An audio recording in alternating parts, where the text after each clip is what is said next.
여기 인데요. 지금 빨리 앰뷸런스 좀 부탁드립니다. 토사광란에다가 얼굴이 지금 찢어져가지고 응급실 가야 됩니다. 네. 아내분이야? 네네네.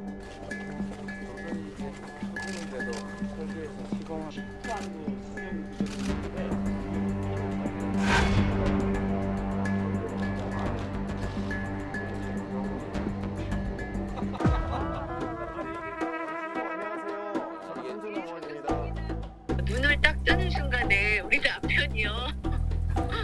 이 사람아 하면서 막 울고 있는 거예요. 그래서 사실 좀 되게 뭉클했어요. 제가 그걸 때려가지고 그렇다는 소문이 있답니다. 나 이거 진짜 어처구니 없어가지고. 대통령 직속의 항공우주전략본부 그런 이름으로 싹 통합하고 필요한 각 부서로 나누는데 균형 발전이 사실 인재 부족 문제도 해결의 단초를 만들어주고 부산 재미없잖아 솔직히. 지금 재밌는데 예를 들면 강남 같지가 않은 측면이 있는 거예요.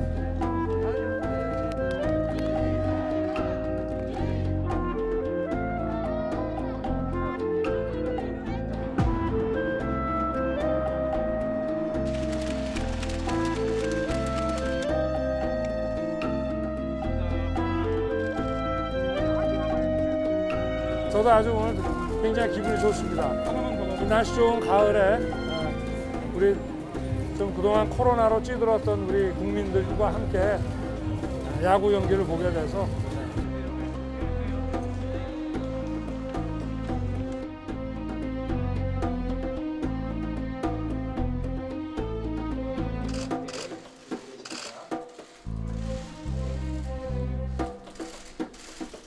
어줍지 않은 여론 공작이나 민심 왜곡에 대한 어떤 투자를 하는 것은 포기할 것을 제가 권합니다.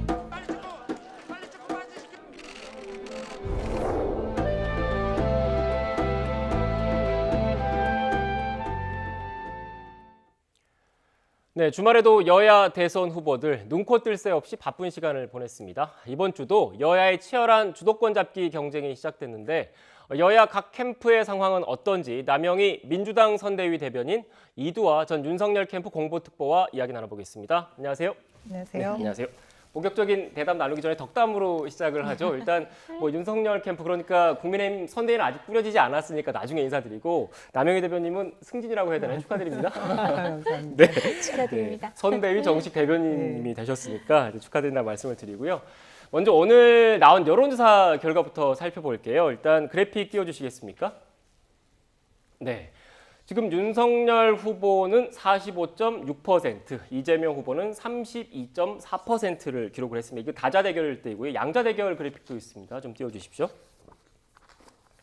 네, 양자 가상 대결일 때는 윤석열 후보가 50%를 지금 넘었고요. 이재명 후보는 36%, 14.2%포인트 차이가 나고 있습니다.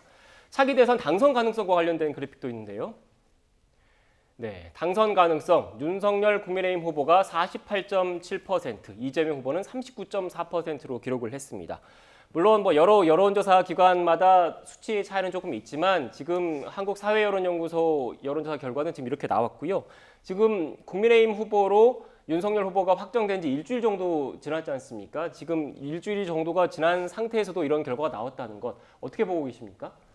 일단 윤석열 후보가 제1야당의 후보가 되면서 컨벤션 효과를 톡톡히 누리고 계시구나. 네. 저는 그렇게 생각이 들고요. 또 한편으로 민주당의 선대위가 발족이 됐지만 뚜렷한 어떤 모멘텀을 가지지 못한 부분이 좀 문제가 있지 않나 하는 생각도 듭니다. 이런 점에서 어떻게 보면 박스권에 gat혀버린 형국인데 이재명 후보의 지지율은 이 부분을 빨리 돌파해 나가야 되는 것이 급선무라고 생각이 드는데요. 저는 지금 저희가 치열했던 경선 과정을 돌이켜보면 용광로 선대위를 꾸리긴 했으나 네. 그 지지자들 간의 균열은 지금 이제 서서히 봉합되어 가는 수준이고 또 그때 생겨났던 상처들이 아물어가는 과정이다. 그렇게 생각하고 싶고요. 또 이제 민생 투어를 하면서 그 바닥 민심에 대한 확인을 한 부분은 있습니다. 각종 여론조사 지표는 굉장히 좋지 않게 나오는 상황이긴 하지만 제가 볼 때는 이재명 후보가 뭐 대구 시장을 방문했거나 울산에 있는 시장을 방문했거나 부산에 갔을 때도 정말 그 구름 같은 인파들이 모여왔고 사인이나 사진 찍자고 하는 그런 공세들을 봤거든요. 그래서 바닥 민심은 굉장히 좋다. 그리고 어제 그 윤석열 후보는 또 고척돔 한국 그 시리즈 야구 네. 경기를 보러 가셨던데요. 그 현장 사진을 보면 또 아주 완전히 또 대비되는 게 있습니다. 그래서 저는 이제 앞으로 민생에 관련된 그 정책들을 얘기하다 보면 점점 이재명 후보의 장점들을 국민들이 더 많이 알아주실 것이고 지금이 윤석열 후보에게 있어서는 가장 정점의 그 최고치의 지지율이 아닐까 하는 생각을 네. 해봅니다. 네, 그러니까 국민의힘 그 경선이라는 큰 이벤트, 정치 이벤트가 끝난 지 얼마 안 돼서 컨벤션 효과가 좀 남아 있고 또 민주당 내부에서 경선이 워낙 치열했기 때문에 내부에서 민주당 지지층이 아직 완전하게 확실하게 결집하지 못했다 이렇게 좀 분석을 해주셨는데 어떻게 생각하십니까? 네, 사실 이제 지금 그렇게 말씀하셨지만 그 부분과 관련해서 이재명 후보가 10월 10일 날 이제 여당의 후보로 선출이 됐죠. 그러고 네. 나서 지금 윤석열 후보만큼 지지율을 받았었는지 근데 그렇지 못한 것 같아요. 이 정도 지지율을 받지 못해서 뭐 우리가 컨벤션 효과다 이런 말씀을 하지만 이재명 후보는 그럼 왜 컨벤션 효과도 없었는가 이런 생각을 하게 되고요. 그렇지만 또 윤석열 후보 쪽에서도 이 부분에 만족하고 있는 건 아닙니다. 왜냐하면 지금 여론조사를 쭉 보면 정권 교체에 대한 열망이 되게 높거든요. 근데 윤석열 후보가 그러면 정권 교체 지지율을 다 갖고 오느냐? 그렇진 않아요. 정권 교체를 원하지만 윤석열 후보를 지지를 하지 않고 유보하는 층이 일부 있기 때문에 정권 교체를 원하는 국민들을 다 품고 더 나아가서 모든 국민들을 품기 위해서 더 노력할 거고요. 그리고 또 하나 꼭 말씀드리고 싶은 게 여론조사가 지금 역대 대선 성적표를 보면 4개월 전에 앞선 후보가 5승 1패의 본선 결과가 있었습니다. 근데 그러면 1패는 뭐냐? 2002년에 후보 단일화를 해가지고 2002년에 뒤집은 거고요. 나머지는 4개월 전에 앞섰던 후보가 뭐 이렇게 지금 윤석열, 이재명 후보만큼 차이가 많이 나지 않고 한 3, 4% 나는 앞선 후보들도 다 이겼는데요. 뭐 이런 결과가 있을지 없을진 모르겠지만 역대 대선 성적표는 그렇습니다. 네, 역대 대선 성적표 말씀해 주셨는데 또 이번 대선은 어떨지 모르니까요. 네, 그 부분에 네. 대해서는 뭐 참고로 그리고 말씀해 제가 주세요. 정권 교체 지지율을 네. 아직 다 못 품었다 이런 네. 아쉬운 점도 말씀드렸습니다. 네, 알겠습니다. 일단 선거 국면 대선 전국이 이제 본격적으로 시작됐기 때문에 앞으로 어떤 일이 벌어질지 모르고 또 양당 모두 치열하게 지지층 잡기에 골몰을 하고 있는 모습입니다. 지난 주말에도 두 후보 모두 바쁜 일정을 소화했는데 이재명 후보가 부산을 갔는데 이 발언이 또 논란을 불러일으켰습니다. 준비된 그래픽이 있는데 그래픽을 좀 띄워주시겠습니까? 네, 물론 바로 말을 조금 정정하긴 했는데 부산이 재미없잖아 이 발언을 놓고 야당을 중심으로 부산 비하 발언 아니냐 이런 주장도 좀 제기가 되고 있는데 본래 취지는 어떤 거였습니까, 대표님? 전체 맥락을 다 보시게 되면 네. 이것이 부산이 재미가 없다는 게 그 엔조이 누가 그 참가한 분이 직접 이런 말씀을 쓰신 기사를 봤는데요. 그 흥미의 그 재미의 뜻이 아니지 않습니까? 지금 부산 경제가 굉장히 어려워지고 있다라는 얘기를 하면서 청년들이 계속해서 수도권으로 서울로 이동해 가는 것이 일자리를 찾고 자신들의 기회를 찾기 위해서 빠져나가고 있었던 게 오늘 어제의 일이 아닙니다. 그런 상황에서 부산에 있는 78%의 현역 의원들이 국민의힘 소속입니다. 네. 누구보다 부산 경제에 책임을 지고 있는 정치인들이 이재명 후보가 그 스타트업하는 청년들이 모여있는 간담회 자리에서 했던 발언 중에 문장 중에 한 점만 찍어가지고 아전인수식으로 지역 비하 발언이다. 지역 뭐 폄훼하는 DNA를 가지고 있다. 뭐 이런 표현들을 써가면서 지역주의를 조장을 하더라고요. 근데 결국은 저는 이 네거티브가 금방 들통이 나는 것이고 국민들이 다 알 수 있는 일인데 굉장히 저급한 네거티브였다라는 것이라고 말씀드릴 수 있고요. 네. 박형준 시장이 뭐 이렇게 부산 재미없어서 죄송하다 이런 말씀하셨는데 그 재미가 아니라 진짜 경제를 살리기 위해서 최선을 다하셔야 될 것이라고 생각합니다. 네, 본래 취지가 왜곡됐다 이런 주장이신데 국민의힘 쪽에서는 뭐 이해찬 전 대표의 그런 발언들과 같이 묶어가지고 좀 문제가 있었던 것 아니냐 이런 입장이신 것 같더라고요. 예, 이해찬 대표 얘기가 나오는 게 이해찬 전 대표 대표가 선대위의 상임 고문으로 계시더라고요. 근데 이해찬 상임 고문이 부산은 초라하다 이런 취지로 얘기를 하시고 또 박재우 의원이 한심스럽다 이런 얘기를 하셨는데 이재명 후보가 지금 부울경 이제 메타버스 타고 가서 이제 얘기를 하시면서 부산은 재미없잖아 솔직히 뭐 이렇게 얘기를 하시니까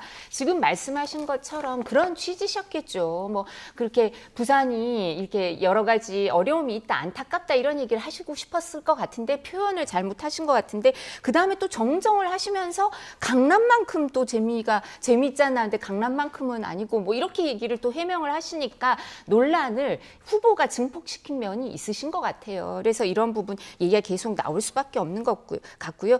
부산 지역 그러니까 집중보다는 분산과 균형이 그다음에 국가 장기 발전에 도움된다. 그리고 부산 지역 발전을 위해서 다 노력하자 이런 취지야. 누구나 공감하지 않겠습니까? 그렇지만 여야 대선 후보 모두 이제 다들 국민이 어떻게 받아들이냐 이런 부분이 있으니까 이제 이런 표현은 그런 진위를 갖고 있다 하더라도 받아들이기가 여러 가지 해석이 있을 수 있는 표현은 좀 자제해야 되지 않나 싶습니다. 네. 말 한마디 한마디가 파급력이 있기 때문에 좀 신중해야 된다 이런 취지의 주장이신 것 같은데 어떻습니까? 말꼬리를 잡기 시작하면 사실 끝이 없잖아요. 근데 이런 식의 그 정치에 있어서 우리가 정치를 희화화시키는 것은 굉장히 문제가 있다고 네. 생각을 하고요. 저는 박형준 시장님이 정확한 말씀을 하셨어요. 부산에 표 들어오신 분이 부산 재미없다 발언을 하면 되겠느냐. 부산에 그야말로 그 액면 그대로 말씀을 드리면 부산에 표심 자극하러 가신 분이 부산 재미없다고 부정적인 말씀을 하셨겠습니까? 네. 그야말로 국토 균형 발전이 중요하고 지방자치분권이 중요하다라는 말씀 중에 나온 것이고 그 자리에 왔던 그 부산에서 청년 사업을 하고 있는 그 사업자들이 우리 지금 부산이 너무 어렵습니다. 우리가 좋은 인력을 채용하려고 해도 다 부산을 떠나서 청년들이 저희가 채용을 하려고 해도 그런 좋은 인재가 없습니다라는 하소연을 하던 자리였던 것을 잊지 말아야 될 것 같습니다. 네. 근데 그 이재명 후보가 사실 성남시장 선거도 거치고 경기도지사 선거도 거치고 그리고 대선 후보 경선도 2017년에도 한 번 하고 이번에 이제 대선 후보 경선을 거쳐서 제1여당의 대선 후보가 됐는데요.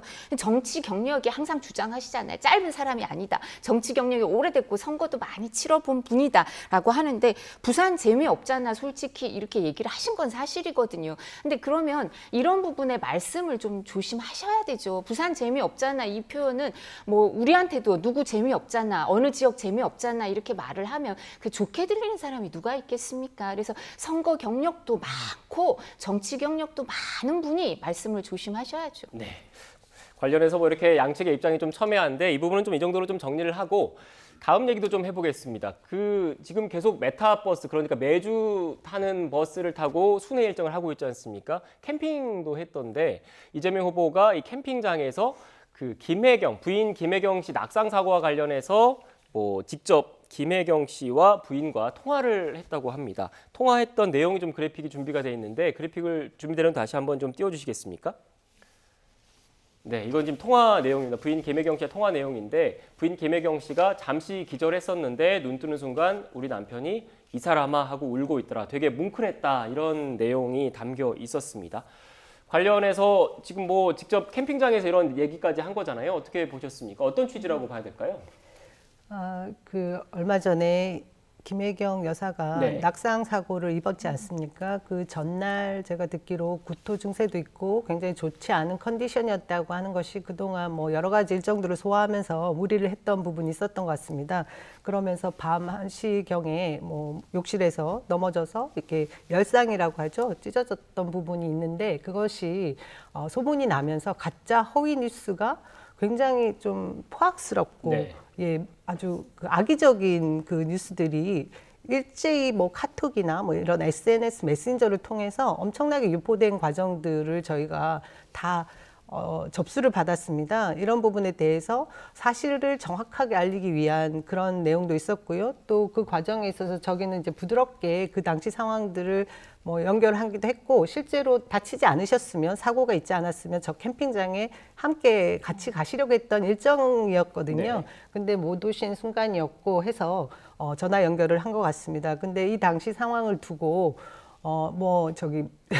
국민의힘 쪽에서는 또 뭐 진중권이나 뭐 여러 명들이 이런 사고를 가지고 또 선거에 뭐 이용을 하느냐 이렇게 말씀을 하시던데요. 저는 그런 것은 굉장히 우리가 가지고 있는 기본적인 인간의 도리 그리고 가족의 이런 것을 깡그리 무시하는 처사가 아닌가 싶고요. 그 당시 상황들을 가짜 뉴스로 계속 뭐 찌라시성이라고 하던데요. 마치 사실인 양 유포한 사람들에 대해서 강력한 처벌 조치를 할 생각이고요. 우리 사회에서 그런 매정한 일들은 좀 더 이상 아무리 선거전이 치열하다고 해도 보지 않는 것이 맞지 않을까 싶습니다. 네. 정치에서도 좀 금도를 넘어서는 안 된다 이런 말씀이신 것 같은데 지금은 몸은 좀 괜찮으십니까? 전날 통화하실 때 보셨지만 네. 그 당시에 바로 또 이 봉합 수술을 하시고 퇴원도 하셨고요. 잘 회복 중이신 것 같습니다. 네, 알겠습니다. 일단 뭐 이 정도까지 민주당 입장을 들었는데 오늘 관련해서 또 논란이 논란이 되는 그런 또 첨예한 발언들이 좀 있었습니다. 관련된 녹취를 듣고 오겠습니다.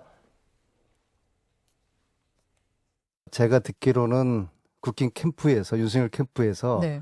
만세를 불렀다는 거 아닙니까?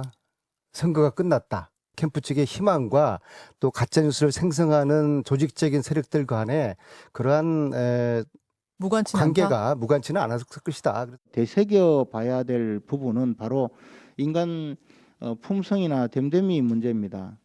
만약에 윤석열 후보나 안철수 후보가 부인을 폭행했다 이러면 사람들이 또 어디서 헛소리하네 이 정도로 생각할 텐데 이재명 후보가 그런 소문이 나니까 그럴 수도 있겠다. 네, 지금 녹취를 보면 이번 가짜뉴스 논란과 관련해서 윤석열 캠프에서 만세를 불렀다 이런 주장이 나왔습니다. 사실입니까? 전혀 사실이 아닌 것 같아요. 뭘 근거로 저런 말씀을 하시는지 네. 저게 가짜 뉴스가 아닌지 싶은데요. 이제 안민석 의원이시죠. 이분이 이제 다른 주장하실 때도 뭐 여러 가지 그 나중에 근거가 없는 주장들이 있지 않았습니까? 뭐 비자금 관련해서도 몇 조가 있다 뭐 이랬는데 그거 밝혀진 거 없는 것 같고요. 뭐 이런 부분이 있는데 그리고 캠프 측하고 이 가짜 뉴스를 생성하는 뭐 조직적인 세력들 간의 관계가 무관치는 않았을 것이다. 이것도 무슨 근거를 갖고 말씀을 하시는지 모르겠어요. 지금 이제 방송에 나와서 한 말씀이니까 상임위나 본회의가 아니니까 면책 특권이 적용되는 것도 아닐 거거든요. 근데 국회의원으로서 다선 의원이시잖아요. 그리고 민주당 선대위 총괄 특보단장을 하시는데 이런 비난을 할 때는 근거를 갖고 얘기를 하셔야 되지 어떠한 근거도 없이 저런 말씀을 하시는 건 선대위에서 중책을 갖고 있는 국회의원도 다선 의원이 저런 말씀을 하시는 거는 여러 가지 문제가 더 심각하지 않나 싶고요. 그리고 제가 그런 생각이 들더라고요. 이제 우리 경선 과정에서 민주당 쪽 분들이 저희 보고 홍준표 전 후보보다 우리 쪽이 윤석열 후보 쪽이 SNS도 못한다 이런 얘기를 하셨는데 지금은 또 이런 걸 잘한다 뭐 이런 얘기를 하시는 것 같아서 그런데 사실 이런 거는 함부로 가짜 뉴스를 퍼뜨리는 주체가 국회의원이 돼서는 안 될 것 같습니다. 네. 일단 전혀 사실이 아니다라는 말씀이셨는데 어떻게 생각하세요? 안민석 의원께서 뭐 윤석열 후보 캠프 측에서 어떤 반응을 보였다라고 하는 부분에 대해서는 저도 아직 확인된 바는 네. 없는데 어떤 근거가 있어서 뭐 말씀을 하셨겠지요. 근데 지금 뭐 이두화 의원께서 말씀을 하시는 부분이 저도 믿고 싶지 않습니다. 하지만 이 사고가 있고 얼마 있지 않아서 진짜 곧바로 마치 준비가 된 것처럼 허위 그 뉴스가 어떤 게 나왔느냐면 뭐 주먹을 이렇게 쳐서 몇 센치 몇 미터가 함몰이 됐다는 등 또 자신이 마치 의사인데 그 성형 수술에 참가한 것처럼 뭐 이렇게 준비된 듯한 그런 뉴스들이 여러 군데에서 동시다발적으로 퍼졌습니다. 근데 이것이 저희는 그런 생각을 한 거죠. 2012년 대선 때를 떠올려 본 겁니다. 이해식 그 배우자 실장께서 또 뭐 언론에 나와서 기자회견도 하셨던데요. 이 시발단들을 떠올린 거죠. 그 당시에 국정원 댓글 조직단들이 있지 않았습니까? 네. 그런 상황들을 우리가 목격했던 그 경험처럼 이번에 허위 조작 가짜뉴스가 너무 동시다발적으로 널리 퍼졌더라. 이것에 대한 경각심을 가져야 된다라는 얘기로 말씀을 드린 부분이 분명히 있습니다. 그리고 아까 김재원 최고의 발언이 저는 굉장히 위험한 발언이라고 생각이 드는데요. 참 그 어떤 사람들의 인품은 그 평소에 그렇게 느껴지는 이미지 때문에 이런 가짜 뉴스가 나올 수 없는 상황인데 이재명 후보가 평소에 어떻게 했기 때문에 이런 식으로 가짜 뉴스가 나왔겠느냐라는 얘기를 하시는데요. 저는 이것이 이재명 후보가 가지고 있는 굉장히 많은 오해와 네거티브의 그 현상들이라고 봐집니다. 그 김재원 후보 최고도 지금 이재명 후보에 대해서 하나하나 알아가시다 보면 저런 말씀을 못하게 되실 텐데요. 이런 우려 때문에 119 그 구급대원과의 그 녹취도 공개하게 된 것 아니겠습니까? 그 당시 녹취 상황들이 또 많이 어제 퍼졌는데요. 보면 너무나 침착하게 그리고 그 평소에 많은 사람들이 이재명 후보의 성품을 그리고 성정을 예단하는 것과 좀 다른 모습들을 보여준 것이 있습니다. 그러니 저렇게 어떤 성품에 대해서 단정 짓고 이전에 나와 있던 그런 네거티브적 요소만 믿는 부분은 문제가 있다고 생각을 합니다. 네, 제가 조금 더 말씀을 드리자면 국정원 댓글 관련해서 윤석열 후보가 이 수사팀을 맡았던 사람인데 그러니까 이런 부분에 대해서 확고한 기준이 있기 때문에요. 이런 지금 말씀하신 그러니까 민주주의의 근간을 흔드는 일이다. 이런 댓글이나 이런 부분은 그렇기 때문에 여기에 대해서는 확고한 기준이 있어서 절대 캠프에서 그런 일이 있을 수가 없고요. 그리고 드루킹 특검도 있어서 지금 김경수 전 지사가 구속돼 있지 않습니까? 그래서 오히려 국민의힘 측에서는 이런 일로 피해를 많이 당하고 그러면서 여기에 대해서 자라보고 놀란 가슴 소뚜껑 보고 놀라는 그런 지경이지 이 부분에 대해서 그리고 지금 선대위를 꾸려가는 과정인데 어떻게 이게 조직적으로 뭘 해주고 여기에서 관여가 될 수 있겠습니까? 그래서 이런 부분은 일정 부분 뭐 의혹을 가진 개인들이 뭐 여러 가지 그런 댓글의 확산에 관련돼 있을지 모르겠는데 그와 관련해서는 뭐 법적인 처벌을 이제 의뢰했다고 하시니까요. 그게 밝혀질 거고요. 그리고 저도 이제 녹취록 얘기를 하셨는데 이제 안타깝더라고요. 이재명 후보가 그 전에도 사실은 녹취가 많았어요. 그죠? 뭐 여러 가지 녹취가 있어서 그게 나오고 하면서 이런 오해를 받게 된 게 있지 않나 싶은데 저는 가족들에 대해서는 좀 일정 부분 지금 말씀하신 것처럼 좀 지켜줘야 될 건 지켜줘야 되지 않나. 배우자라는 게 정치인의 배우자가 거의 직업처럼 되고 사실 대선 과정에 있어서도 운명 공동체긴 하지만 이런 부분에 대해서는 좀 지켜줄 부분이 있어야 되지 않나 싶습니다. 근데 국민들의 눈높이가 검증에 있어서 아주 높은 기준이 적용되기 때문에 이게 저희가 이렇게 얘기해서 바라는 대로 될지는 잘 모르겠습니다. 일단 뭐 두 분 모두 그 정치인의 가족의 사생활 지나치게 뭐 파헤치거나 이런 거는 좀 과한 측면이 있고 금도는 지켜야 된다는 부분에 서로 공감을 좀 하시는 것 같으니까 다음 주제를 좀 짚어보겠습니다. 일단 민주당 이재명 후보가 정책과 관련해서 또 그 발언을 한 게 있어요. 한번 녹취를 듣고 오겠습니다. 제가 제안을 하나 드리겠습니다. 윤석열 후보께서 수락연설할 때 이렇게 얘기를 했다고 합니다. 진보, 보수, 대한민국 따로 있을 수 없다. 국민 통합의 나라 만들자. 취임 후에 100일 안에 50조 원을 투자해서 자영업자 손실 보상하겠다. 이렇게 말씀하셨다고 합니다. 내년보다 지금이 더 급하고 더 중요합니다. 부정부패 사건을 수사하는 데는 돈의 흐름을 추적하는 게 기본 중에 기본이고 상식 중에 상식인데 이상하게 거기는 수사를 하는지 안 하는지 알 수가 없습니다. 네, 국민의힘 윤석열 후보가 자신이 대통령이 되면 그 피해를 입은 코로나 사태로 피해를 입은 자영업자 소상공인들을 위해서 50조 원을 뭐 쓰겠다 이런 취지의 공약을 냈는데 여기에 대해서 이재명 후보가 집권한 이후에 하지 말고 지금 당장 하자 이렇게 역제안을 했습니다. 어떻게 생각하십니까? 이 부분과 관련해서 윤석열 후보의 정책은 이 소상공인들에 대해서는 사실 이제 법률이나 아니면 규칙 명령 이런 행정 처분으로 영업 제한을 했거든요. 공익을 위해서. 그러면 헌법상 손실 보상을 하도록 돼 있어요. 그러니까 국가의 책무기 때문에 이 부분을 해줘야 되는데 근데 이 사람 개개의 소상공인들 그리고 지수화를 해야 되는 거 아니냐. 그리고 실제로 입은 피해를 지수화해서 이 부분을 손실 보상을 해줘야 된다는 얘기인데 그거를 이제 취임을 하고 나면 100일 이내에 지수화를 해서 손실 보상을 해주도록 하겠다. 긴급 구조를 하도록 하겠다. 이런 정책을 말씀을 드렸는데요. 이와 관련해서 이재명 후보는 지금 당장 하자고 하는데 지금 당장 하려면 국가에서 그 부분을 다 지수화한 게 있으면 거기에 대해서 바로 정책을 펼 수 있으면 이 부분 검토해 볼 수 있습니다만 저희가 말씀드린 선결 조건 지수화 계량화한 그 계량화된 게 있느냐 이 부분에 대해서는 말씀을 안 하시는 것 같아서 이게 여당 내에서 정부와도 의논이 된 건지 그래서 즉시 가능하다면 이 부분은 같이 검토해 볼 여지가 있겠지만 그 선결 조건이 어떻게 되는지 말씀을 안 하시네요. 그러니까 쉽게 얘기해서 지금 그렇게 준비를 하려면 준비 기간이 필요하고 준비 절차가 필요한데 그게 아직 미진한 상태에서 정치적인 목적이 있는 건 아니 이렇게 생각하시는 겁니까? 예, 네. 그렇습니다. 네. 예. 어떻게 보세요? 지금 현재도 소상공인 영업 손실 보상에 대한 지급은 나가고 있습니다, 정부에서. 근데 지금 이두하 의원님께서 말씀하신 행정 처분에 의해서 영업 제한을 받으신 분들에게 두텁게 제공을 하자는 부분에 100% 동의하고요. 이 금액을 50조 단위로 하자고 하니 정말 많이 두텁게 하자라는 뜻으로 받아들이면서 지수화하는 부분에 있어서 큰 문제는 없을 것 같습니다. 그리고 여야가 합의만 되면 이것은 당장 실행할 수 있는 것이고요. 또 재난이라는 지금 코로나 위기 극복을 위한 것이지 않습니까? 근데 이것을 미루고 당선이 되면 하고 당선이 안 되면 하고 이런 뜻은 전혀 아닐 거라는 생각이 들기 때문에 좋은 제안을 주셨고 그 제안을 받은 부분은 또 여당이기도 하니까요. 우리가 올해 또 추가 세수가 있지 않습니까? 10조 원 이상의 추가 세수 부분도 있고 하기 때문에 합의만 되면 당장 시행하는 것이 그 피해를 입은 소상공인들도 환영할 일이다 그런 생각이 듭니다. 네. 제가 이 부분에서 추가로 좀 질문을 드리면 전국민 방역지원금이라는 명목으로 지금 민주당이 추진을 하고 있잖아요. 그러면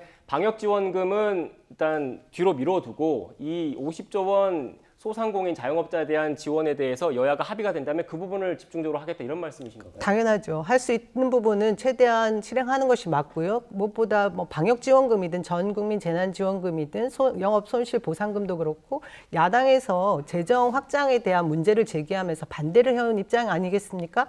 그런데 윤석열 후보가 좋은 제안을 해주셨으니까 여야가 합의만 되면 즉각 실행하는 것이 맞다고 생각합니다. 그럼 방역지원금은 안 하겠다는 말씀인가요? 전국민 방역지원금? 아니 이것은 차치해 두고라고 먼저 질문을 해주셨고요. 이거는 내년에 추가 재정으로도 충분히 할 수 있는 여력이 생기면 또 실행할 수 있는 부분입니다. 그리고 방역지원금이라는 이 용어나 이런 부분에 대해서 결정 난 부분은 아직 없는 것으로 알고 있고요. 제한 사항이라고 들었습니다. 네, 제가 질문을 드렸던 게 그거였습니다. 일단 방역지원금을 뒤로 빼고 지금 그 윤석열 캠프 측에서 그러니까 국민의힘에서 합의를 한다면 방역 소상공인 지원금에 집중할 것이냐 그 취지에 제가 저는 집중할 수 있다고 봅니다. 예. 저는 그거 바람직하다고 생각합니다. 저희가 계속 주장하는 게 이 부분을 소상공인 지원부터 우선 해야 되는 거 아니냐. 그게 실질적으로 국가 경제에도 도움이 되는 거였다라는 말씀이기 때문에 이게 지수화되고 지금 말씀드린 절차가 선결적으로 다 갖추어져서 실질적으로 할 수 있다면 이 부분에 대해서 빨리 하는 것도 검토를 할 수 있다고 생각을 하는데요. 근데 지금 과연 그게 지수화돼서 작업이 미리 다 돼 있는지 이 부분을 확인을 해봐야 될 것 같습니다. 모처럼 여야 합의가 가능한 사항이 나올 것 같아서 반갑네요. 예. 일단 관련해서 일단 제안이 나온 지가 얼마 안 됐기 때문에 각 그 후보 캠프 그리고 각 당에서 이 문제에 대해서 추가적으로 좀 이야기가 나누지 않을까 싶고 또 어느 정도 전반적인 도와야 된다는 취지에는 공감을 두 분 모두 하고 계시는 거니까요. 앞으로 논의 경과를 좀 더 지켜봐야 할 것 같습니다. 이런 가운데 지금 제가 앞서 모두의 대변인님은 축하드렸는데 특보님은 아직 선대위가 꾸려지지 않아서 언제쯤 꾸려질까 다들 관심을 갖고 있거든요. 그런데 좀 내부에서 신경전이 치열한 것 아니냐 이런 분석도 나오고 있습니다. 관련된 녹취를 먼저 듣고 오겠습니다. 정치개혁뿐만 아니라 이 국가의 대개조가 필요한 그런 시점에 또다시 우리 김 박사님께서 역할을 또 하셔야 될 때가 이제 다가오고 있지 않는가 그렇게 생각을 하고 저 역시 정치에 입문한 지 얼마 되지는 않습니다만은 이 또 어려운 이런 정권 교체와 국가 이 개혁의 그 대장정을 이제 벌여나가는 이 시점에서 그동안에 또 쌓아오셨던 이런 경륜으로 저희들을 또 잘 좀 지도해 주시고 잘 이끌어 주시기를 부탁드리는 마음을 가지고 있습니다. 네, 앞서 보신 영상은 오늘 오전 김종인 전 비대위원장 출판 기념회에 참석한 윤석열 후보의 발언이었습니다. 제가 눈에 띄었던 부분은 우리 김 박사님께서 역할을 또 하셔야 될 때가 이제 다가오고 있지 않은가라는 부분이었는데 지금 김종인 전 위원장을 어떻게 보면 선대위에 합류하기 위해서 여러 노력을 하고 있는 것 같은데 선대위 내부 구성원 인선 문제를 놓고 계속 좀 신경전이 벌어지고 있는 것 같습니다. 근데 지금 우리도 지금 오늘 축하를 해드렸지만 여기 민주당 선대위도 사실은 10월 10일 날 선출이 됐지만 지금도 구성이 계속 이루어지고 있는 거거든요. 그것처럼 이 부분은 선대위가 지금 꾸려지기 후보가 선출된 지가 지금 얼마 안 됐기 때문에요. 이번 달 내로 선대위가 꾸려진다는 것 자체가 사실 빨리 이루어지는 거고요. 그 부분을 목표로 하고 있는 것 같은데 20일 날 뭐 이제 발족을 한다 이런 얘기도 있지만 사실 이 부분에 있어서는 사실 선대위가 꾸려질 때는 어떻게 하느냐 이 부분을 총괄 선대위, 그러니까 용광로형 선대위로 할 거냐 아니면 실무형 선대위로 할 거냐 이 부분부터 좀 정해져야 되고요. 그리고 후보 입장에서는 승리한 경선 캠프기 때문에 캠프에 같이 있었던 분들은 검증된 게 아닌가 해서 좀 일정 부분 같이 역할을 하고 싶어 하는 거고요. 또 새로 들어오시는 분들 입장에서는 중도 외연 확장을 위해서 기존에 했던 분들은 경선까지 역할을 하고 또 새로 들어오는 분들이 중도 외연 확장을 할 수 있는 분들이 전면 배치돼서 새로운 모습을 좀 보여줘야 되는 게 아닌가 이런 견해도 있어서요. 근데 결론은 정치는 뭐 타협이고 협상이기 때문에 조화를 이루도록 노력하게 되지 않을까 싶습니다. 그리고 다 여러분이 말씀하시는 것처럼 사실 선대위는 후보의 의사가 제일 중요하기 때문에요. 후보의 의사에 따라서 결정되지 않을까 싶습니다. 네. 지금 웃으시면서 선대위 내부에서 조화를 이루기 위해서 소통을 그래도 잘 하고 있다 이런 취지의 이런 말씀을 말씀을 해주셨는데 드리기가 참 어려워요. 내부 얘기여서. 네, 그런데 오늘 아침에 이준석 대표가 또 최고위에서 발언을 생략했더라고요. 이런 모습들이 보이면서 뭐 당 외부에서 그 제3자가 봤을 때는 신경전이 생각보다 좀 심각한 것 아니냐 이런 분석도 나오고 있습니다. 어떻게 보셨습니까? 저도 뭐 우리 선대위 구성도 봤지만 사실 뭐 민주당의 선대위가 용광로 선대위가 될 것인가 하는 그 걱정들을 주변에서 굉장히 많이 해주셨잖아요. 네. 그것보다 지금 더 심각한 상황은 정작 국민의힘 선대위 구성이 아닌가 싶어요. 김종인 전 비대위원장을 모셔오느냐, 뭐 김병준 전 교수가 오느냐, 뭐 서로 견제를 시키느냐, 뭐 여러 가지 얘기가 있는 와중에 또 이준석 대표를 당 게시판 그림만 보면은 내치고자 하는 뭐 이런 세력들이 있다라는 얘기까지 들리고 굉장히 시끄러운 상황임에 틀림이 없는 것 같습니다. 저는 근데 이런 우려와 또 다르게 홍준표 후보가 2030 청년들을 위한 놀이터 플랫폼을 또 새롭게 여셨다고 해요. 그런 지점에서 과연 국민의힘 선대위가 윤석열 후보의 그 뒷받침이 될 수 있는 그런 선대위로의 그 명실상부한 모습으로 갖춰지기까지 시간이 얼마나 걸릴지 궁금하고요. 뭐 많이 삐그덕거려도 외부로 그렇게 시끄럽게 나가지 않는 모양새를 갖춰주고 있어서 한편으로는 뭐 금방 봉합될 수도 있는 상황이라는 생각은 듭니다. 하지만 지방선거까지 두고 있을 때 당권까지를 염두에 둔 그런 선대위 구성에 시간이 좀 걸릴 것 같다는 생각이 듭니다. 네. 근데 일단 후보가 지지율이 많이 나오고 있기 때문에 후보의 의사가 제일 중요하지 않을까 싶습니다. 네, 알겠습니다. 네, 지금까지 남영희 민주당 선대위 대변인 그리고 이두화 전 윤석열 캠프 공보특보와 함께 전국 현안에 대한 이야기 나눴습니다. 오늘 말씀 고맙습니다. 감사합니다.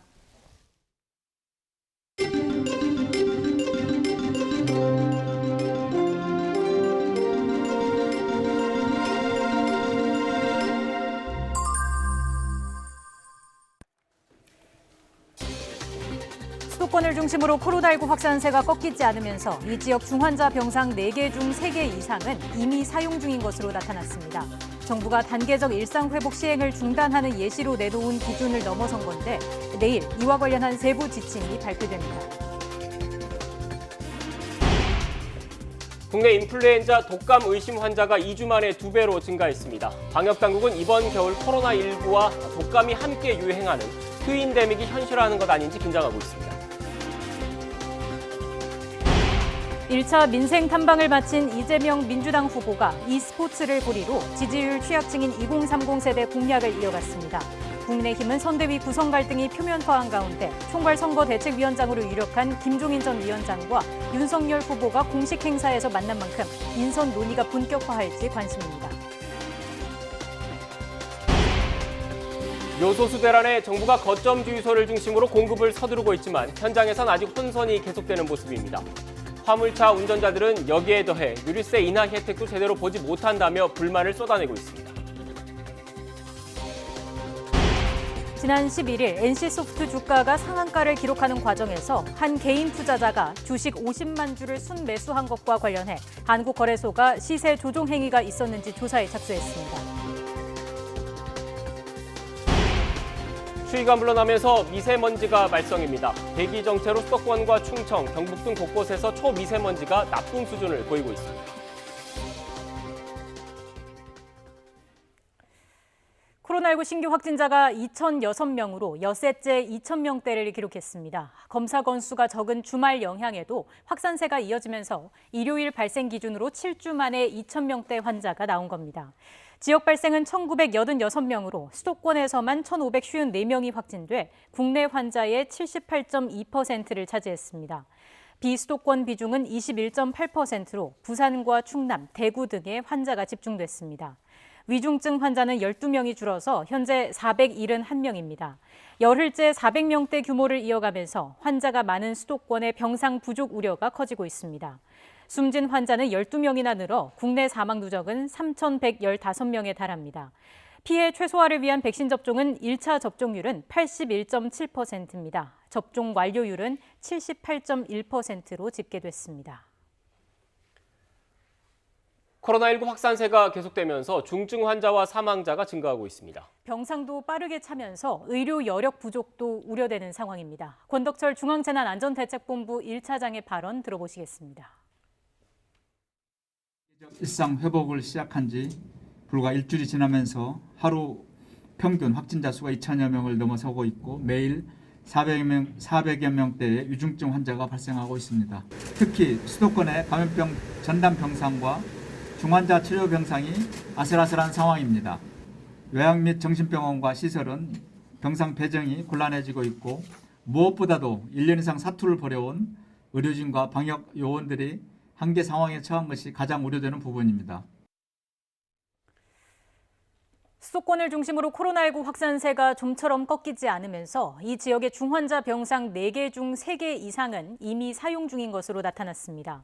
보건복지부 중앙사고수습본부에 따르면 어제 오후 5시 기준으로 서울, 인천, 경기의 코로나19 중증 환자 전담 병상 가동률은 76.4%입니다. 수도권 내 코로나19 중환자 병상 총 687개 중 162개만 남아있는 것입니다. 지역별로 보면 서울이 78.6%로 전날 76.2%보다 높아져 80%에 가까워졌습니다. 인천은 78.5%, 경기는 73%로 75% 기준을 이미 웃돌거나 근접했습니다.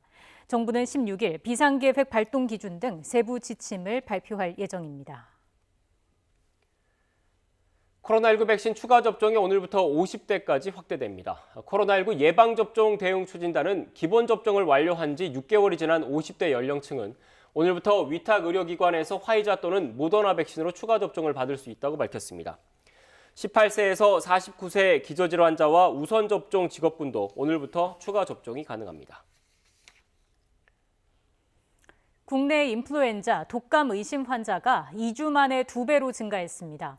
질병관리청은 지난 10월 31일부터 일주일간 외래 환자 1,000명당 독감 환자는 3.3명으로 2주 만에 2배 늘었다고 밝혔습니다. 질병관리청은 올겨울에 독감이 유행할 것이라고 예단하기는 어렵지만 지난 겨울에 비해 유행 가능성이 커진 것은 사실이라며 코로나19 확산세와 함께 예의주시하고 있다고 밝혔습니다. 단계적 일상 회복이 시작된 뒤 처음으로 실내에서 대규모 K-팝 콘서트가 열렸습니다. 예전처럼 환호성을 지르고 노래를 따라하지는 못했지만 오랜만에 만난 가수와 관객들 뜨거운 박수로 교감했습니다. 이준엽 기자가 공연장을 다녀왔습니다. 단계적 일상 회복 뒤 처음으로 열린 대규모 실내 공연. 방역 절차를 밟으려는 줄이 끝이 안 보일 정도로 늘어섰습니다. 한류 연예인들을 보기 위해 3천여 명이 콘서트장을 찾았는데요. 입장객들은 코로나19 음성 확인서나 예방접종 증명서를 내고 이렇게 비닐 장갑을 껴야 합니다. 함성이나 이른바 떼창은 금지. 오로지 박수로만 호응할 수 있는 방역 수칙에 헷갈리는 가수가 있는가 하면 자발적 호응은 가능하다고 알고 있는데 그게 맞는지 모르겠어요. 아니 너무 지나쳐 따라주면 안 돼요 여러분. 데뷔 1년 만에 처음으로 대면 공연하는 걸그룹은 공연장을 채운 관객에 신기해하는 등 코로나19가 나은 장면이 이어졌습니다. 여러분, 사람 있어요. 그러니까요. 너무 신기해. 아직 코로나19에 대한 긴장을 늦추긴 이른 시기. 주최 측은 방역에 촉각을 곤두세웠지만 오랜만에 대면 공연에 관객들은 싱글벙글합니다. 전 세계 한류 팬들에게 이런 그 메시지를 주는 것도 중요하지만 안전한 가운데 진행되는 게 가장 중요하다고 생각을 했었고요. 좀 실제 존재하는 아이돌인지 잘 모르겠었는데 이제 드디어 보니까 약간 떨리죠. 이제 진짜 존재하는구나 하고. 대면이 이제 할 수 있게 되었으니까 그것만으로도 일단 감사하고. 함성 없는 조금 낯설고 어색한 K-팝 콘서트. 가수도 관객도 더 자유로운 공연이 가능한 날이 오기를 바라며 응원 소리를 꾹 참았습니다. 그리웠어요. 네, 이런 뭔가 박수, 근데 오늘 함성 소리는 잘 들리진 않지만 어쨌든 여러분들 좀 속으로 지금 다 외치고 계시죠? To go into 2 years of nothing. Hopefully there's more in the future. So I'm looking forward to that. Hopefully they can feel our love from the clapping. YTN 이준엽입니다. 일상 회복 국면에 들어섰던 유럽에서 다시 코로나19 감염자가 폭증하자 고강도 봉쇄 조치가 잇따르고 있습니다. 오스트리아는 백신 미접종자의 외출을 금지했고 네덜란드는 아예 부분 재봉쇄 카드를 꺼냈습니다. 이상순 기자입니다. 오스트리아가 현지 시각 15일 월요일부터 열흘간 12살 이상 백신 미접종자들의 외출을 금지했습니다. 출퇴근이나 생필품 구매, 산책만 가능합니다. 안 지키면 1,450유로, 약 200만 원의 벌금을 내야 합니다. Es wird sehr konsequent kontrolliert werden und es wird auch sehr konsequent sanktioniert werden. Ich will auch jetzt schon den Polizistinnen und Polizisten herzlich danken für den Einsatz, den sie hier leisten. 인구가 약 900만 명인 오스트리아는 일요일 하루 신규 감염자가 11,000여 명일 정도로 코로나19 확산세가 심각합니다. 네덜란드는 방역 해제 조치 2달 만에 유럽에서 처음으로 재봉쇄 카드를 꺼냈습니다. 현지 시각 13일부터 3주 동안입니다. 네덜란드는 인구는 우리나라의 3분의 1인데 이틀 연속 신규 확진자가 16,000명을 넘어섰습니다. 봉쇄 조치에 따라 식당과 주점, 카페, 슈퍼마켓은 오후 8시에 문을 닫아야 하고 비필수 업종은 오후 6시까지만 영업이 허용됩니다. 일반 가정에서도 손님 방문은 4명까지만 됩니다. Ja, ik vind het heel vervelend. We zijn net helemaal gewend weer aan dit nieuwe, het oude leven terug, zeg maar. En nou willen ze ons eigenlijk weer helemaal terug laten gaan naar het begin. Alsof het nu een beetje voelt alsof we weer van vooraf aan moeten beginnen. 지난 10일 1일 확진자 수가 5만 명을 돌파한 독일은 우선 이번 주 베를린부터 백신 미접종자의 식당이나 영화관, 박물관 등의 출입을 제한하기로 했습니다. YTN 이상순입니다.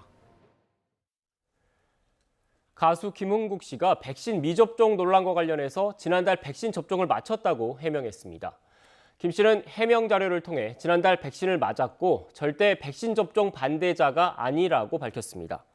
김 씨는 해당 발언에 대해서 백신 종류 선택의 자유를 나타낸 것인데 마치 백신 자체를 거부한 것처럼 왜곡됐다면서 연예인으로서 방역 시칙에 따르는 것은 대중을 만나는 직업인으로서 의무라고 강조했습니다. 요소수를 중국에서 밀수입하려던 일당이 세관에 적발됐습니다. 관세청은 지난 12일 요소수 4톤 정도를 신고 없이 반입하려던 것을 적발해 관련자들을 조사하고 있다고 밝혔습니다. 이들은 중국에서 인천항으로 반입되는 정상 화물 사이에 요소수를 숨겨서 들여오려 했던 것으로 조사됐습니다. 미국을 방문한 최종건 외교부 1차관이 종전선언과 관련해 한미 간 이견이 없다며 조만간 좋은 결과가 있을 것 같다는 기대감을 나타냈습니다. 다만 중요한 것은 북한의 반응이라면서 어떻게 유도할지는 또 다른 숙제라고 말했습니다. 김선희 기자입니다. 한미일 외교차관 협의 참석을 위해 미국 워싱턴 DC를 찾은 최종건 외교부 1차관. 최 차관은 종전선언 추진 상황과 관련한 기자들의 질문에 조만간 좋은 결과가 있을 것 같다며 기대감을 보였습니다. 한미 간에 이견이 없고 그리고 이것을 언제 어떻게 하는 그 이제 소위 방법론을 논의하고 있는 것이니까요. 말씀드렸다시피 지금 연말 국면이고 그래서 이제 좀 조만간 좋은 결과 있지 않을까 싶어요. 중요한 것은 한미가 이견 없이 합의하는 것이라며 한미 북핵 대표들 간 협의 결과에 따라 차관급의 추가 협의가 있을 것이라고 말했습니다. 그리고 나서 이제 북에 제안하는 거겠죠. 이게 결국은 종전선언이라는 것이 그 상대가 있는 것이니까요. 꼭 가는 길에 있습니다. 가장 핵심은 북한의 반응이지만 장담할 수는 없다며 이를 어떻게 유도하느냐는 또 다른 문제라고 밝혔습니다. 중요한 것은 북의 반응이니까요. 그걸 어떻게 유도하고 견인하느냐는 또 다른 숙제의 영역이겠죠. 그러니까 그걸 한번 보려고요. 예. 대북 인도적 지원과 관련해서는 현재 충분히 진전할 상황이 됐다며 중요한 건 정치적 결단이라고 말했습니다. 종전선언을 둘러싸고 한미 간 논의가 막바지에 이른 것으로 관측되면서 조만간 북한을 협상 테이블로 끌어내는 작업에 본격 착수할지 주목됩니다. 최 차관은 미국에 머물며 웬디 셔먼 미 국무부 부장관과 회담하고 한미일 외교 차관들과도 자리를 갖는 등 한반도 현안과 관련해 협의를 이어갑니다. YTN 김선입니다. 더불어민주당 이재명 대선 후보는 국민의힘 윤석열 후보의 자영업자 50조 원 손실 보상안과 관련해 내년보다 지금이 더 급하고 중요하다며 전 국민에게 소비 쿠폰을 지급해 가계소득을 지원하는 정책을 당대당으로 협의하자고 촉구했습니다. 이 후보는 오늘 중앙선거대책위원회 회의에서 윤 후보가 대통령에 당선되면 자영업자 보상을 해주겠다고 속여 목적을 이루려는 게 아니라면 지금 단계에서도 충분히 협의할 수 있다며 이같이 말했습니다. 또 지역화폐 예산 삭감과 관련해서는 따뜻한 방 안에서 정책을 결정하는 홍남기 부총리 등이 고통받는 서민에 대한 현장 감각도 없이 예산을 삭감한 건 깊이 반성해야 한다고 비판했습니다. 국민의힘 윤석열 후보가 김종인 전 비대위원장이 국가 대개조가 필요한 시점에 또 역할을 할 때가 다가오고 있지 않은가 생각한다고 말했습니다. 윤 후보는 오늘 오전 서울 용산구 호텔에서 열린 김 전 위원장의 출판 기념회에 참석해 정권 교체와 국가 개혁의 대장정을 이끌어가는 시점에 김 전 위원장이 저희를 잘 이끌어 주시기를 바란다면서 이같이 말했습니다. 또 행사 뒤 김종인 전 비대위원장의 총괄 선대위원장 영입에 대한 취재진의 질문에는 선대위 구성이 잘 진행되고 있으니 조금만 기다려달라고 덧붙였습니다. 국민의힘 윤석열 대선 후보가 오늘 민주당 출신으로 전북이 지역구인 무소속 이용호 의원과 비공개 회동을 했습니다. 윤 후보는 오늘 오전 국회에서 열린 당 최고위원회의에 참석할 예정이었지만 회의에 불참하고 이 의원과 오찬을 겸한 회동을 가졌습니다.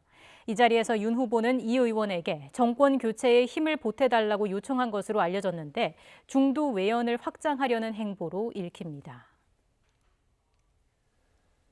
대장동 의혹을 수사하는 검찰이 개발 사업 당시 성남 도시개발공사에서 전략 사업실장을 지낸 정민용 변호사를 구속영장 기각 뒤 처음으로 소환했습니다. 서울중앙지검 전담수사팀은 오늘 오전 정 변호사를 불러서 조사하고 있습니다.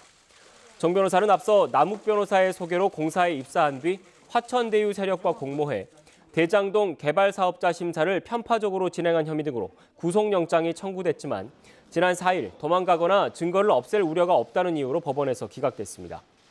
검찰은 정 변호사를 상대로 당시 성남시 윗선과의 연결고리를 집중적으로 추궁할 것으로 보이는데 오후에는 구속된 김만배 씨와 남욱 변호사도 불러 조사할 계획입니다. 청와대의 울산시장 선거 개입 의혹과 관련해 송철호 울산시장 등 관련자들이 재판에 넘겨진 지 22개월 만에 법정에서 증인 신문이 진행되고 있습니다. 서울중앙지방법원은 오늘 오전 송철호 시장 등에 대한 공판을 열어 전 울산시장 비서실장인 박모 씨를 증인으로 불렀습니다. 오후에는 사건의 최초 고발자이자 피해자로 지목된 전 울산시장 김기현 국민의힘 원내대표가 증인으로 출석할 예정입니다. 전광훈 목사가 담임을 맡은 서울 성북구 사랑제일교회에 대해서 법원이 6번째 명도 집행을 시도했지만 무산됐습니다. 서울 북부지방법원 집행인력 500여 명은 오늘 새벽 3시 20분쯤 전격적으로 사랑제일교회에 진입해 5시간 넘게 명도 집행을 시도하다가 철수했습니다. 이 과정에서 신도 수백 명의 저항에 적어도 4명 이상이 다쳤고 건물엔 한때 불이 붙기도 했습니다.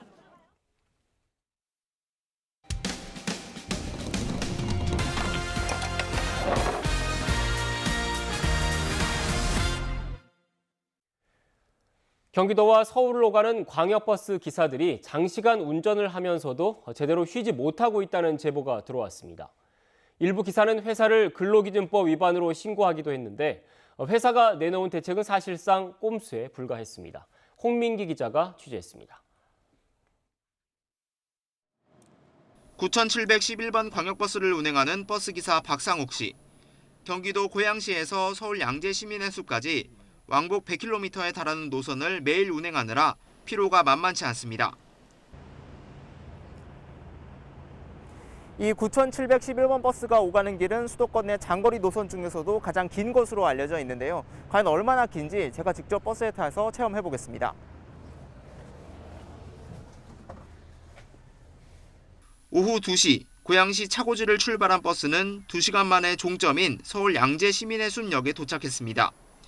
곧바로 방향을 돌려 돌아오는데 비교적 차가 적은 오후 시간대인데도 4시간 넘게 걸렸습니다. 화장실을 제때 가기 어려워 기저귀까지 준비할 정도입니다. 아까 충전소 가자마자 차 세우고 바로 이제 화장실 갔다 왔죠. 오늘은 차 안 막힌 거거든요. 이거 올림픽대로 오는 것도 그게 안 막힌 거예요. 하지만 다음 운행에 나서기 전까지 박 씨에게 주어진 휴식 시간은 고작 28분에 불과합니다. 이렇게 앉아서 쉴 수 있는 것도 밥을 좀 빨리 먹고 조금밖에 안 먹었으니까 이렇게 하는 거죠. 밥도 많이 못 먹는 이유는 또 가서 또 화장실 가야 되니까. 결국 박 씨는 지난 9월 8시간 일할 때마다 휴게 시간 1시간을 주도록 한 근로기준법을 회사가 위반했다며 지방고용노동청에 신고했습니다. 하지만 시정 지시를 받은 회사가 내놓은 대책은 출근을 30분 앞당기고 퇴근은 30분 미루는 게 전부였습니다. 오전엔 첫 차 운행 전 30분, 오후엔 막차 운행 후 30분씩을 휴게 시간으로 추가한 겁니다. 근무 시간 전에 와서 쉬는 거 보통 휴식이라고 안 보죠. 근로기준법에 휴식 시간은 근로 시간 중에 줘야 된다고 되어 있거든요. 그걸 어길 가능성이 높은 거죠. 회사 측은 지난달부터 노선을 단축해 교통체증 등 일부 사례 외에는 8시간을 넘지 않는다고 해명했습니다. 휴게 시간 때문에 운행 횟수가 줄면 서울시에서 받는 재정지원금이 줄어들 수 있다는 속사정도 털어놨습니다. 어떤 사람은 8시간 넘을 수도 있고 또 어떤 사람은 8시간 안 되는 사람도 있고 일반적으로 딱 정하기는 어렵죠. 운행 횟수가 줄면 보장이 줄겠지만 횟수가 한 번이라도 준다면 하지만 기사들은 올림픽대로와 강변북로 등 교통체증이 잦은 곳을 오가는 노선인 만큼 휴게 시간이 더 필요하다고 말합니다. 아무래도 이 강변북로라는 데가 너무 이게 유동이 심해가지고 시간 예측이 안 됐을 때가 많아요. 갈등이 계속되는 사이 스트레스가 심해진 박 씨는 끝내 휴직을 결심했습니다. 고용노동부 고양지청은 근로계약서 등을 점검해 위법은 없는지 다시 따져볼 방침입니다. 앞서 지난 4월에는 742번 시내버스 기사들이 노선 연장 때문에 과로에 시달린다며 청와대 국민청원을 올리기도 했습니다. YTN 홍민기입니다. 초소형 카메라를 이용한 이른바 몰카 범죄가 끊이질 않고 있습니다. 누구나 손쉽게 구할 수 있는 만큼 초소형 카메라를 팔고 사는 것 모두 법으로 관리할 필요가 있다는 지적이 나오고 있습니다. 김혜린 기자입니다. 서울 용산 전자상가. 매장마다 몰래카메라를 판다는 작은 간판을 내걸었습니다. 이런 몰래카메라는 과연 누가 살까? 딱히 뭐 절차는 없어요. 필요 하시는 분을 위해서 그건 사정이 맞겠구나.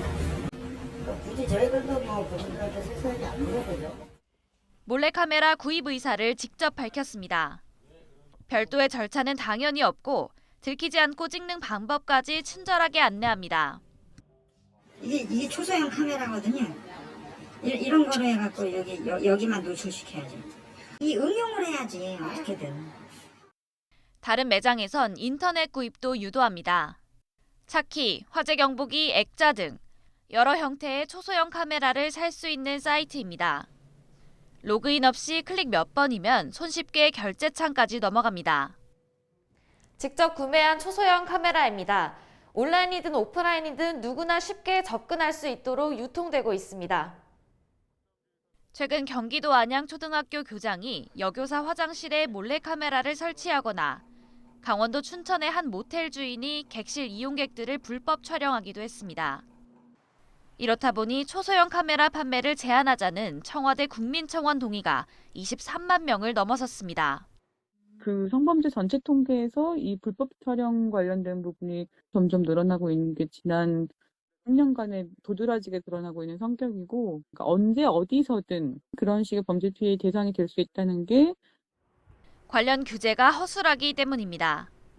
변형 카메라 제조와 판매, 구매업자를 등록하고 카메라 취급 정보를 확인할 수 있도록 하는 법안이 19대 국회 때부터 꾸준히 발의됐지만 여전히 처리가 안 되고 있습니다. 이런 소형 카메라에 대해서도 이런 인권 침해의 소지가 우려되는 경우라면 구입할 때 정확하게 명부를 작성하게 한다든가 용처를 분명히 밝히고 그 용처에 어긋나는 남용될 경우에 처벌받을 수 있는 건 규정을 만들어 놓는다든가. 지난해 불법 촬영 범죄 건수는 5,032건. 지난 4년 동안 불법 촬영으로 검거된 사람들은 매년 5,000명을 넘어섰습니다. YTN 김혜린입니다. 2년 전 대형 산불로 불탔던 강원도 동해 망상 오토캠핑 리조트가 복구를 마치고 개장을 앞두고 있습니다. 피해가 되풀이되지 않도록 불에 강한 자재로 건물을 짓고 소방시설을 대폭 보강했습니다. 송세혁 기자가 취재했습니다. 2019년 4월 대형 산불이 휩쓸고 간 바닷가 리조트는 한순간에 잿더미로 변했습니다. 전체 숙박시설 27동 가운데 23동이 불탔고 소나무 천여 그루는 새까만 숯덩이가 됐습니다. 2년이 지난 지금 해변을 따라 새 숙박시설 30동이 줄줄이 들어섰습니다. 온통 검게 그을렸던 해송 군락지에는 푸른 소나무 1,700여 그루를 다시 심었습니다. 야외 물놀이장도 새로 갖췄습니다. 건물은 불에 잘 견디는 내화성 자재로 지었고 소화전 21개와 2톤 규모 저류조 등 소방시설도 대폭 보강했습니다.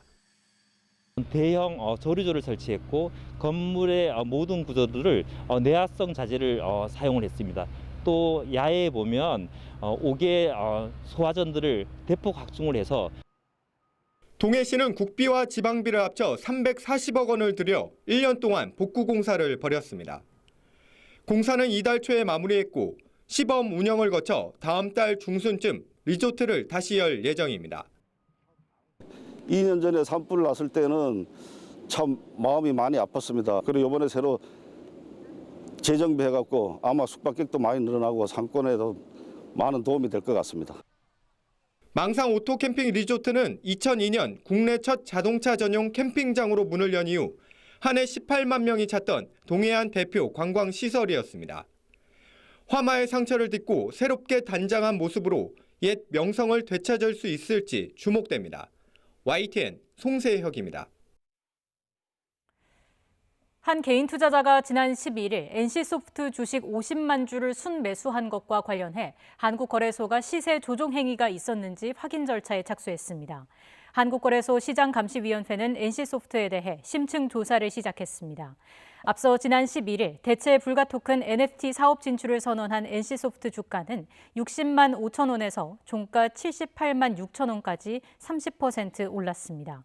이날 하루 거래량의 25% 정도가 특정 계좌에서 나왔는데 한 개인이 NC소프트를 70만 3,325주 매수하고 21만 933주를 매도해 50만 주가량을 순매수한 것으로 드러났습니다.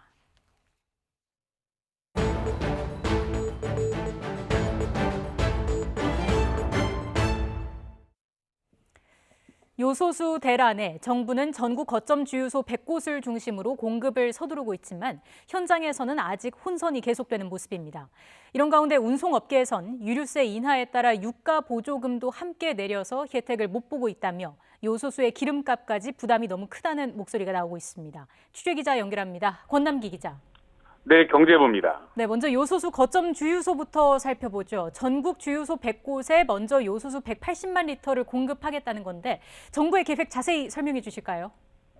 네, 정부는 앞서 주유소 100곳을 거점으로 정해 요소수 180만 리터를 우선 공급하겠다고 밝혔습니다. 180만 리터는 지난해 기준으로 전국 경유차가 3일 정도 사용하는 양입니다. 화물차로 오면 6만 대 정도 사용할 양으로 거점 주유소는 고속도로 휴게소를 포함해 서울과 제주, 강원, 광주 등을 제외하고 전국 곳곳에 있습니다.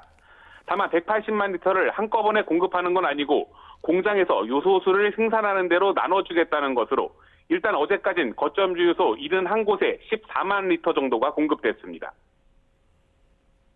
네, 정부 발표 이후 전국 거점 주유소에 화물차가 몰렸을 것 같은데 실제 공급은 원활하지 않았다고요. 네, 그렇습니다. 정부 발표 이후에도 정작 주유소 현장에선 혼선이 있는 모습입니다. 어제 저녁 거점 주유소 몇 곳에 연락을 돌려봤는데 반응들은 제각각이었습니다. 2,000리터 들어왔는데 다 팔리고 거의 없다는 곳부터 오늘 준다고 얘기를 들었는데 안 왔다는 주유소도 있었고 또 어떤 곳은 온다는 연락조차 못 받았다고 답했습니다. 연락을 못 받은 주유소의 경우 환경부 보도자료를 보고서야 거점 주유소로 지정된 사실을 알았다고도 말했는데요.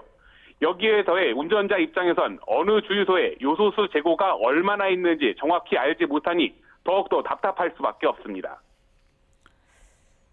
자, 그리고 최근 유류세 인하를 두고도 화물차 운전자들의 불만이 나온다고 하더라고요. 유류세를 내리면서 보조금도 같이 내려서 혜택이 전혀 없다고요.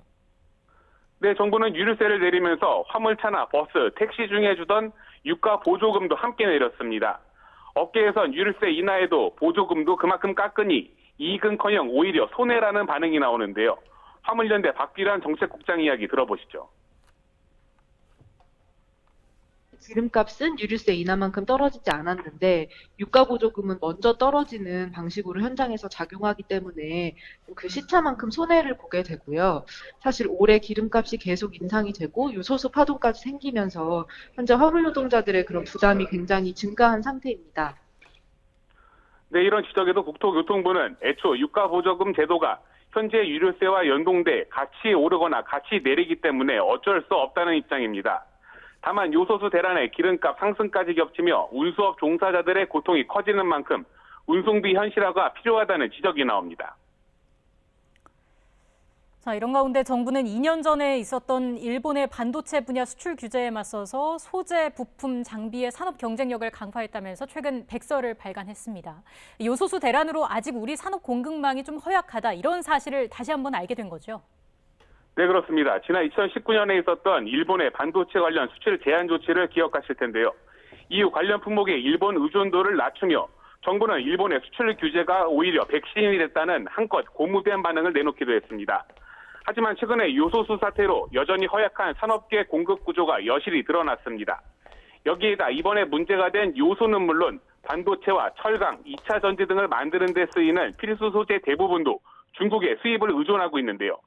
이렇게 특정 국가 쏠림 현상이 뚜렷한 수입품이 4,000개에 달하면서 대책 마련이 시급하다는 지적이 나옵니다. 지금까지 경제부에서 전해드렸습니다. 최근 나루히토 일왕의 조카인 마코 공주가 왕족의 신분을 벗고 일반인과 결혼하면서 화제를 모았죠.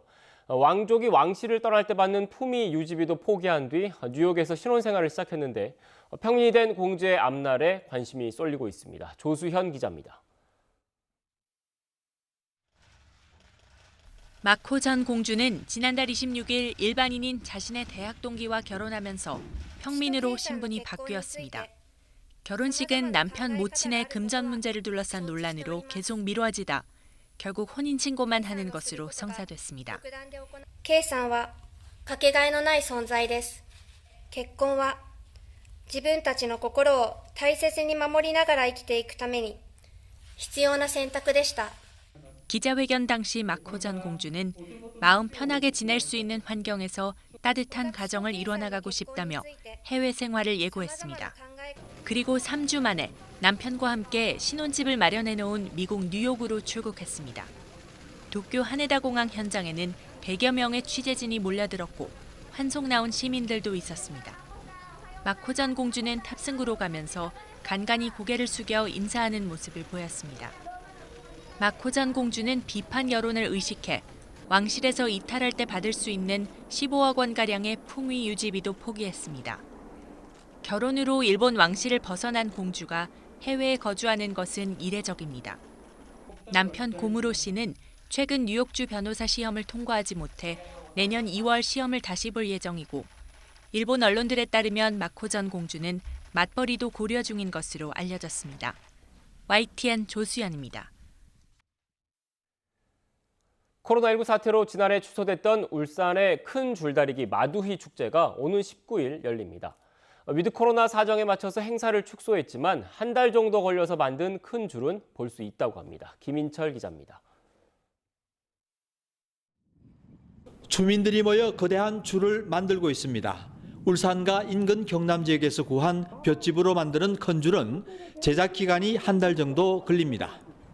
여기 이 큰 줄이 완성되면 무게 20톤, 길이 150m에 이르는데 주민 참여형으로 만들어집니다. 큰 줄은 마두이 축제의 핵심 프로그램인 큰 줄다리기에 사용되는데 지난해에는 코로나19 여파로 행사가 열리지 않았습니다. 올해는 수천 명이 겨루는 집단 줄다리기 대신 큰 줄을 보여주는 시가 행진을 펼치기로 했고 축제 프로그램도 축소해 엽니다. 예전보다는 못하지만 주민들이 함께하는 마두이 축제는 합니다. 그래서 많이 오셔서 우리 이 마두이 축제를 함께 해주시면 고맙겠습니다. 1900년 초까지 320년 동안 열렸던 큰 줄다리기는 지난 2012년 마두이 축제로 복원해 매년 열린 전통문화 축제입니다. 울산중구청은 큰 줄다리기를 시지적 문화재로 선정하고 나아가 유네스코 인류문화유산 등재를 추진합니다. 학술대회 평가가 좋게 나왔고 심사 현장 조사도 이렇게 나오지 않았기 때문에 그리고 줄다리기 연합회에서도 좋은 호평이 있어서 이번 축제에는 유네스코에 등재된 한국 줄다리기 체험과 전국 소리 경연대회, 생활예술인들의 한마당 등이 마련됩니다. 마두이 축제는 오는 19일부터 3일 동안 태화강 둔치와 중구 원도심 거리를 중심으로 열립니다. YTN 김인철입니다.